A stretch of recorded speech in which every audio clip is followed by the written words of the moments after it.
Tingnan natin yung biblical places kung saan ba yun sa Bible. So, ito yun. O, tingin tayo dito sa may Google Maps.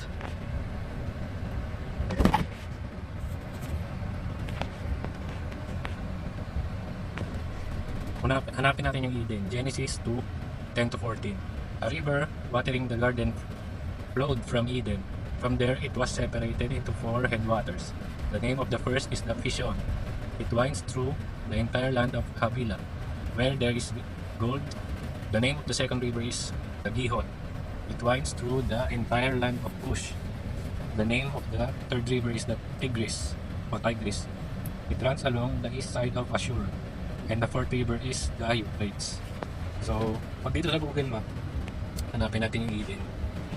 Hindi lumalabas talaga yung Eden, no? So, hanapin natin kung ano yung mga pinagsasabing ilog dyan. Kung ikaw ba yung mga lugar na yun, no? So, tignan natin yung Tigris, third river. Ayan. So, andito siya sa Iraq. Yan ang Iraq. Tigris River. Ngayon, saan naman yung fourth river? Euphrates. Euphrates River. Ayun. So, bandang dito yung sinasabi niyang mga river, no? Pero di talaga mahanap yung Eden, eh. So, dito lang din yun. Yung area na yan. Middle East. Yung Pilipinas nandito eh. Tapos dito naman yung mga river na sinasabi dun sa Genesis. Euphrates tsaka Tigris. Ngayon, tingnan naman natin yung Noah's Ark. Kung saan yun. Genesis 8:3-5. The water receded steadily from the earth. At the end of the 150 days, the water had gone down. And on the 17th day of the 7th month, the ark came to rest on the mountains of Ararat.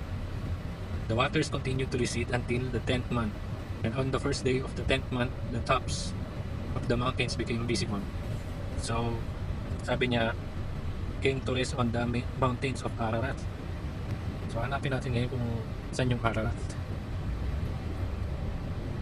Yan, Mount Ararat.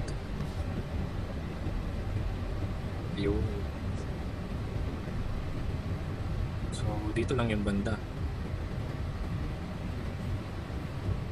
Sa banda. Sa may Turkey. Ayan. Hanapin natin yung Noah's Ark. Noah's Ark. Ayun. Sa Pilipinas yung lumalabas eh. Pero try natin lagay Turkey.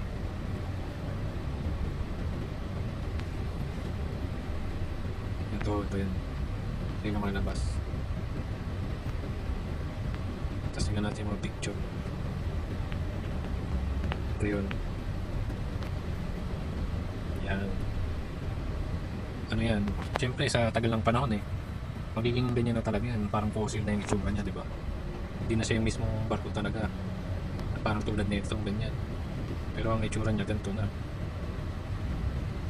Nakikita sa Turkey. Yan yung itsura niya. Ngayon, ano ba yung view ni Noah dyan? Kasi nakita niya daw yung mountains of Ararat eh, Mount Ararat. Diba? Ito lang din yung view niya, nakikita niya yung buhay pa siya. Ayan. Ito yung view niya nun.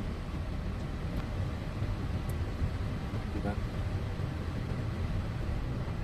Ibig sabihin, totoo na mayroong mga lugar no, sa Bible. Hindi siya kakahaka lang o fantasy. Kasi andito pa eh yung lugar eh. Yung tao syempre wala na, patay na eh. So totoo yung mga lugar sa Bible, pero yung mga tao syempre patay na. Then next generation na naman, pero yung lugar hindi nagbabago, yan dyan pa rin eh. Ngayon sa atin naman ganoon din tayo naman yung next generation. Yan. Gamitin nyo yung Google Maps, lahat ng cellphone ngayon may Google Maps. Ayun lang.